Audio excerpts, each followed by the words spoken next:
기업들의 그 채무 부담이 완화되고 경제를 고성장으로 이끌었다. 그 당시 그 기업의 부채 비율이 1970년도에 313%였었는데 72년도에는 288%로 하락됐다. 부채 비율이라는 것은 기업이 가지고 있는 자산에 비해서 빚이 313%면 3배가 더 높은 거죠. 그죠? 3배 이상 그죠? 1972년도에 경제 성장률이 이 7.2%였는데 73년도에는 14.8%로 사상 최고치를 기록했다. 기업이 이제 빚을 안 갚아도 되니까 막 일을 열심히 하고 채용도 하고 공장 설비도 늘리고 하니까 이 성장률이 엄청 지금 높아진 거죠. 그죠? 만약에 이런 정책이 효과가 적었다 그러면 역사적으로 혹독한 평가를 받겠죠. 그죠? 예. 그래서 1970년대에는 그 1차 오일 서크가 있었어요. 오일 서크라는 게 여러분들 경제를 공부하다 보면 알 수 있는데 대한민국 역사상 가장 높은 70년도에 그 10% 이상의 경제 성장률을 기록했습니다. 오일 석유라는 게 뭐냐면은 지금 석유를 많이 생산하던 나라들 있잖아요. 중동 국가, 뭐 아프리카 나이지리아, 베네수엘라 이런 나라 있잖아요. 이런 나라들은 그 당시에는 석유를 채굴을 할 수 있는 기술이 없으니까 미국이라든지 선진국의 기업들한테 다 소유가 그렇게 돼가 있었어요. 많은 지분이. 그러다 보니까 아주 유가가 쌌었는데 저렴했었죠. 그래서 그 산유국들이 단결해 해가지고 1974년도에 기름값을 몇 배를 올려버린 거예요, 갑자기. 여러분들 생각을 해보세요. 지금 우리는 현재를 요즘은 이제 IT 시대, 무슨 시대 하지만 4차 산업혁명 시대 하지만은 아직도 석유화학 시대의 큰 틀에서는 살고 있습니다. 석유 없으면 지금 못 사는 세상이죠. 여러분들이 내가 입고 있는 옷부터 시작해서 안경, 자동차 부품, 이거 석유화학 제품 아닌 것이 없어요. 80%가 아마 플라스틱부터 시작해서 뭐 다 석유화학 제품이죠, 그죠? 한 80% 이상이 그럴 거예요. 그러니까 세계 경제에 엄청난 충격이 있었고 2차 오일 서클은 78년도에 또 한 번 올린 거예요. 산유국들이. 사우디아라비아, 이라크, 뭐 쿠웨이트 이런 나라들하고 베네수엘라하고 뭐 이런 나라들이 있잖아요. 석유를 많이 가진 나라들이. 전 세계 경제가 몸살나는 과정에서도 우리는 70년대 평균 10% 이상의 높은 성장률을 기록했다. 지금 우리 3%뭐 이러잖아요. 3%도 안 되죠. 코로나 때문에 지금 뭐 2점 몇 프로 뭐 이렇게 되기도 하고 외국은 지금 거의 마이너스 성장이죠. 막 10%, 20% 마이너스 경제 성장률이 그렇게 되죠. 그죠? 우리나라는 지금 그나마 그렇게 3%, 2.2%대 후반 내지 3%를 유지하고 있는 거는 수출 주도형 자동차, IT 산업이 있잖아요. 반도체, 석유화학 제품. 수출 주도형 경제라서 지금 그렇거든요. 내수는 좀 안 좋죠. 그죠? 우리 국내 시장은. 하여튼 이런 반대 주장하고 팩트를 이렇게 이제 비교를 하면 할 수도 있고 이런 문제는 다시 한번 강조합니다만은 그 관점의 차이가 많이 존재를 해요. 지금도 이제 여러분들 언론이나 이런 데 나오는 얘기를 보면 뭐 대기업을 어떻게 손본다, 뭐 대기업을 뭐 없애야 된다, 뭐 이런 뭐 얘기도 나오죠, 그죠?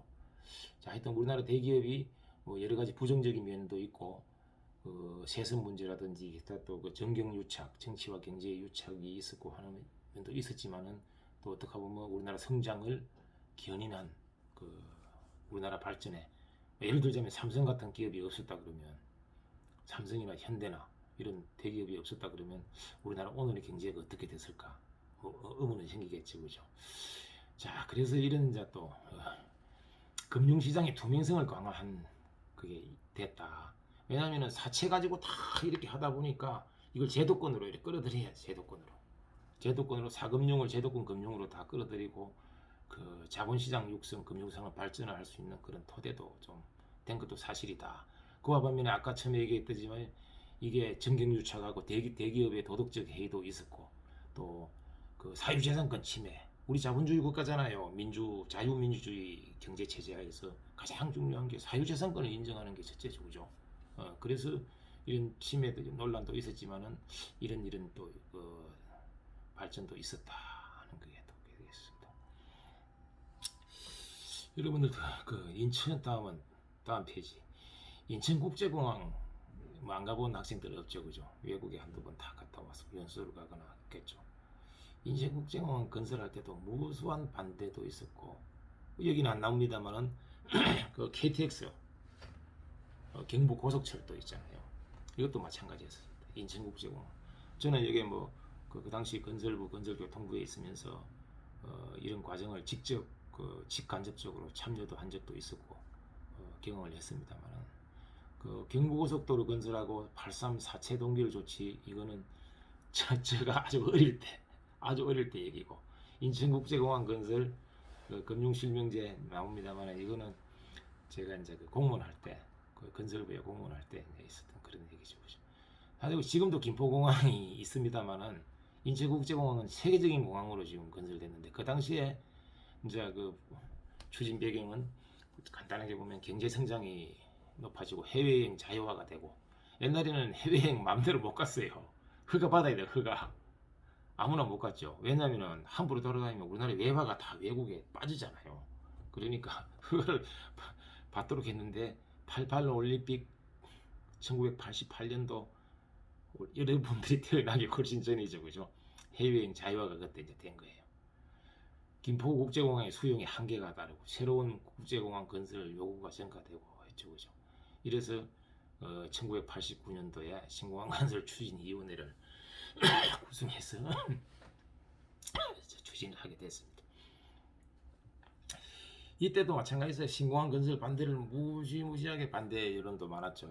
신공항 고속도로 건설이 낭비된다, 인천 신공항 계약을 미뤄야 된다, 뭐 심지어는 외국의 그 유명 컨설팅사에서도 뭐 그렇고 뭐 해양 오염이 심화되고 뭐 소음이 공해가 많이 생긴다 이런 등등 뭐 어마어마한 반대가 많았습니다. 반대 이유 첫째는 환경 오염이 되고 생태계가 파괴된다는 그런 주장이었습니다. 철새 이동계에 약 30만 마리의 조류가 이동해서 항공 참사 위험이 매우 높다. 이게 버드 스트라이크라 그러죠, 그죠? 항공 참사. 왜냐하면은 비행기 엔진으로 새떼가 말려 들어가면 이 엔진이 고장이 나서 비행기가 상당히 위험해지죠, 그죠? 추락하는 경우가 가끔 있었죠, 그죠? 세계 공항 중 해일 위험에 노출된 공항은 영종도가 유일하다 이런 얘기고 있었고 또 갯벌을 매립해서 그 공항을 조성하기 때문에 지반이 침하된다. 그래서 활주를 사용해 앞으로 큰 문제가 된다. 지금도 서울대 환경대학원 모 교수는 그런 주장을 아직도 굽히지 않는 사람이 있습니다. 이런 이유가 있었다. 두 번째는 안보에 오히려 위협이 된다. 우리는 그 북한하고 가깝잖아, 그죠? 북한과의 그 근거리 유사시 그 북한의 공격과 국가 안보에 위협이 된다. 여러분들 그 언론에 최근에 봤습니다. 한박도라는 거기서 강화도, 영종도, 인천국제공항까지 거리가 얼마 안 돼서 오히려 국가 안보 측면에서 굉장히 문제다 하는 게 있었고 또 국도 이용의 비효율적인 문제가 있다. 인천공항까지 가려고 그러면 서울 시내에서 영종대교를 거쳐서 50분 이상이 소요된다. 최대 수송 인원이 1억 명 산정은 비현실적이다. 우리나라 공항이 동아시아 허브 공항으로 성장 가능성이 낮다. 공항의 접근성이 떨어진다. 이런 등등 그런 주장들을 많이 했죠, 그죠? 자, 그러면 그 주장에 대해서 팩트가 어떻게 있는지 한번 차이를 보겠습니다. 자, 버드 스트라이크, 조류 충돌 사례, 안개 지반 침해와 이슈가 없었다. 버드 스트라이크는 2010년도에 총 21만 여회 비행기 운항 중 조류 충돌 사례가 단 7건밖에 없었다. 이제 국제적인 통계를 보면 1만회 비행당 충돌 사고 건수는 0.33회다. 미국은 2.47회다. 일본은 11.7회 대비해서 매우 낮다. 몇십 분의 1밖에 안 되죠, 그죠? 예. 안개 문제. 영종도 안개 일수는 김포공항에 기존에 현재 우리 김포국제공항, 김포공항 있잖아요. 가보셨죠, 그죠? 김포공항의 절반 수준밖에 안 된다, 그죠? 지반 침하가 있었느냐? 개항 이후 2009년 12월까지 침하 수준은 연 8.6mm에 불과하다. 8.6mm에 불과하다. 이거는 뭐 지반 침하가 거의 없는 거하고 마찬가지죠, 그죠? 예.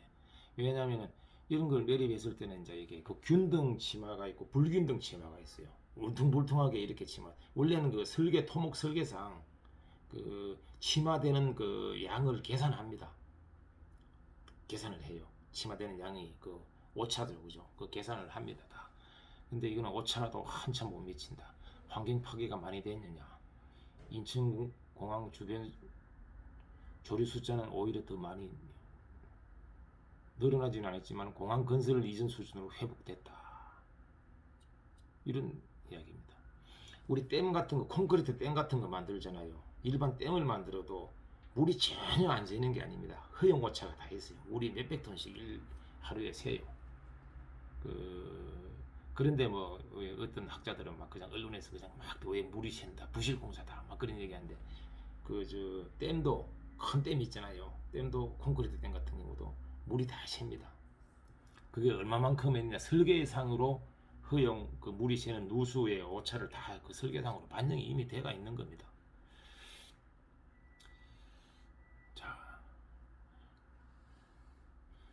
두 번째는 안보 문제로 인한 공항 이용이 영향을 많이 미친다 했는데 개항 이후 수차례 그 북한 도발들이 많이 있었는데 운항 편수나 여객수가 계속 증가했다. 그 말이 안 되는 거죠, 그죠? 특히 이제 그 우리 천안함 사태라든지 연평도에 그 북한이 포격을 했잖아요. 근데 그때 2010년도에 보면 운항 편수도 8%가 증가됐고 여객도 오히려 17%가 증가됐다. 계속 증가되고 있는 거죠. 북한의 어떤 그 북한 리스크가 이제 그 까불지 마라. 그 이제 북한 뗄거 아니다. 이거죠, 그죠? 왜냐면은 우리하고 북한하고 지금 경제력의 차이가 어마어마한 차이가 나잖아요. 이미 우리 상대가 아닌 거죠, 사실은. 그래서 자기들은 북한이 핵 하나 가지고 지금 계속 있는 거죠, 그죠? 그래서 그 제가 예전에도 한번 얘기를 드렸는지 모르겠는데 그 폴 케네디라는 그 유명한 그 역사학자가 있습니다. 그 강대국에 흥망하는 저자가 그 저작이 유명했죠, 그죠? 우리나라에도 그 번역돼 가지고 그 많은 책이 팔린 책입니다. 한 나라의 그 국력은 경제력하고 군사력을 보통 얘기를 하죠. 경제력하고 군사력하고.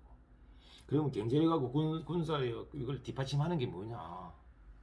경제는 돈이 있어야 되고 돈이 있어야 이거 군대를 또 강력한 군사력을 유지를 하잖아요. 그 교육 요소하고 인적 요소를 많이 들고 있어요. 교육하고 인적 요소. 무슨 말인지 이해가죠, 그죠? 인구 요소죠. 인구의 숫자. 아무리 조그만 벨기에 아무리 7만 불, 뭐 10만 불 살아봐야 인구 몇백만 안 되는 그런 나라가 강대국이 될 수 있어요. 안 됩니다. 그래서 제가 누차 말씀드리자면 우리나라는 5천만 명이 넘으면서도 3만 불 넘는 나라, 7개 나라 중에 들어가는 나라다. 당당히. 그죠? 예. 그래서 크게 이제 그 강대국이라는 거는 경제력, 군사력 또 지정학적, 정치, 외교적인 이런 걸 같이 얘기를 하고 있죠, 그죠? 인구가 굉장히 사실 중요합니다. 인구가 미국 같은 경우 예를 들자면 1980, 1800년 뭐 이때 보면 초에는 인구가 미국 그 너른 나라의 인구가 850만 정도밖에 안 되는데 불과 한 40년 뒤에는 3천만 명으로 3천만 명 이상으로 증가됐다고 해요. 물론 이제 그 자체적으로 얘기도 많이 나왔지. 그 당시는 이제 막 유럽이나 세계 각국에서 막 그렇게 노예들도 들어왔었고 노예 해방이 되기 흑인들 뭐 아프리카 뭐 남아메리카 뭐 아시아 이쪽에서 이민자들이 많고 해서 인구가 폭발적으로 늘어나게 됐습니다만은 미국의 그 강대국으로 가는 그런 그 토대가 됐다 이렇게도 볼 수 있겠죠, 그죠? 그래서 교육 요소, 인구 요소, 지정학적인 요소, 우리 지정학적으로 지리 정치적인 요소가 우리가 동북아시아에 있다 그러지 않습니까? 우리나라가 지도를 세계 지도를 놓고 한번 보세요. 중국, 러시아, 일본, 미국, 태평양 지해권을 가지고 있는 미국 그리고 북한하고 이렇게 대치를 하고 있는 아주 중요한 지정학적 위치를 점하고 있죠, 그죠? 그래서 자 그러면 공항이 과연 그럼 어떻게 됐냐? 개항 20년 만에 인천공항 20년 만에 글로벌 세계적인 공항으로 도약했다.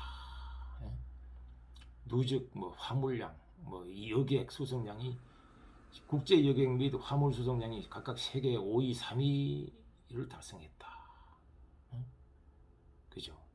대단한 겁니다. 대단한 거죠, 그죠? 여러분들 인천공항 가봤죠? 잘 지어놨죠, 그죠? 이용객도 많고, 그죠? 예.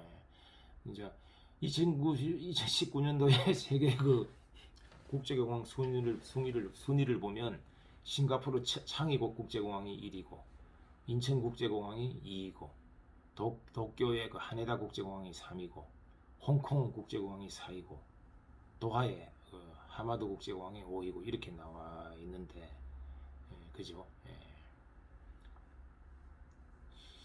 자, 이게 보는 관점에 따라서 달라질 수 있어요. 물론 이제 그 긍정적인 요소도 있고 부정적인 요소도 반드시 있다는 걸 감안을 하고 보셔야 됩니다. 그죠? 또 생산이나 고용 등 막대한 경제적인 파급 효과가 있었다. 생산이나 고용 등에. 개항 18년 만에 누적 여객 7억 명을 달성했다. 누적 화물은 292만 톤을 달성했다. 이거는 우리나라 경제에 어마어마한 기여를 한 거죠. 그죠? 여러분들 반도체 같은 게 예를 들어서 뭐 중화학 제품은 무게가 무겁기 때문에 다 배로 운송을 하지만은 요즘 IT 산업의 반도체 이런 거는 다 비행기로 다 수송을 하죠. 그래야 제때 빨리 갈 수 있잖아요. 그죠? 생산 유발은 매년 30조, 부가가치는 유발은 매년 8조 원, 취업 유발은 5만 명이 넘는다. 이런. 그래서 이제 지금도 아직도 그들 반대론자들은 자기들이 주장을 굽히지 않고 있어요. 한마디 아직도 사과도 안 하고 지금 그 서울대학교의 김모 그 환경대학의 모 교수는 지금도 아직도 그 학자적인 양심을 버리고 아직도 사과를 안 하고 있어요. 자기 판단이 잘못됐다고. 참 이거 안타까운 일이죠, 그죠? 여러분들 곡학아세라는 말 한번 해서 곡학 배울 학자 곡학아세 학자들이 시류에 편성해가지고 자기의 그 지식을 팔아먹는 거예요. 나쁘게 판단하는 거죠. 곡학아세. 지금도 많죠. 그런 정치 학자들 많죠. 교수들, 대학 교수들. 자, 그래서 이런 문제는 여러분들이 이제 그 몇 가지 사례를 봤습니다만은 엄청난 그런 그거 했고 인천국제공항에 견줄 만한 게 또 이제 우리 그 큰 프로젝트로서 한 20조 원 들었는데 KTX 경부고속철도 있잖아요. 이것도 같이 또 들 수가 있습니다만은 그 다음 기회에 또 한번 여러분들하고 공부해 보기로 하고요. 금융실명제라는 게 지금 시행이 됐어요. 금융실명제 1993년도에 했는데 이것도 경제에 관한 긴급명령권을 발동한 겁니다. 헌법에 한번 보세요. 긴급명령권 대통령이 내릴 수가 있어요. 경제에 관한. 그래서 지금은 여러분들이 은행에 가서 통장을 만들려 그러면 다 주민등록증하고 본인 확인하고 뭐하고 다 해야 되지만은 예전에는요 금융실명제가 되기 전에는 가서 통장 만들어주세요 홍길동 하면 다 그냥 만들어졌어요. 그러니까 내가 부정한 돈을 남의 홍길동 가명 이름으로 얼마든지 할 수가 있었던 거죠. 금융실명제를 1993년도에 전격 실시를 했죠, 그죠? 뭐 추진 병행은 뭐 여러분들 한번 간단하게 봅시다. 압축 성장은 했습니다만은 불균형이 누적이 됐다. 가진 자와 못 가진 자. 또 지금 지하 경제가 확대됐다. 이 말은 뭐냐면은 범죄 수익이라든지 기타 탈세라든지 이런 한 돈을 부정하게 은닉을 해놓는 거죠, 그죠? 숨겨놓는 거죠, 그죠? 계층 간 그래서 불평등이 심화가 됐다.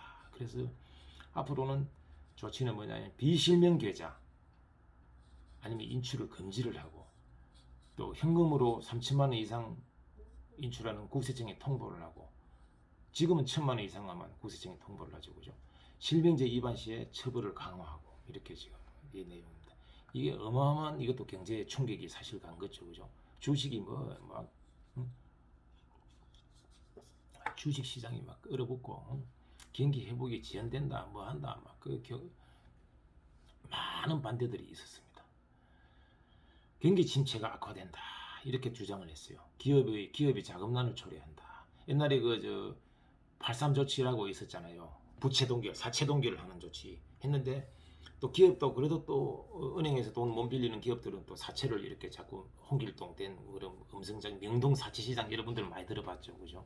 우리나라 삼성, 현대를 비롯하고 옛날에 60년대, 70년대, 80년대 그때까지 명동 사채 시장에 돈을 안 빌려본 기업들이 없을 거예요. 그 이름만 대면 다 아는 여러분들 회장님들도 명동 사채 시장에 큰 손들에서 큰 사채 하는 한테 가서는 무릎 꿇고 이렇게 했던 그런 실들이 있었죠, 그죠? 경기 침체가 악화된다. 저축이 안 된다. 과소비 될 것이다. 돈을 이제 저축 안 하고 쓸 것이다.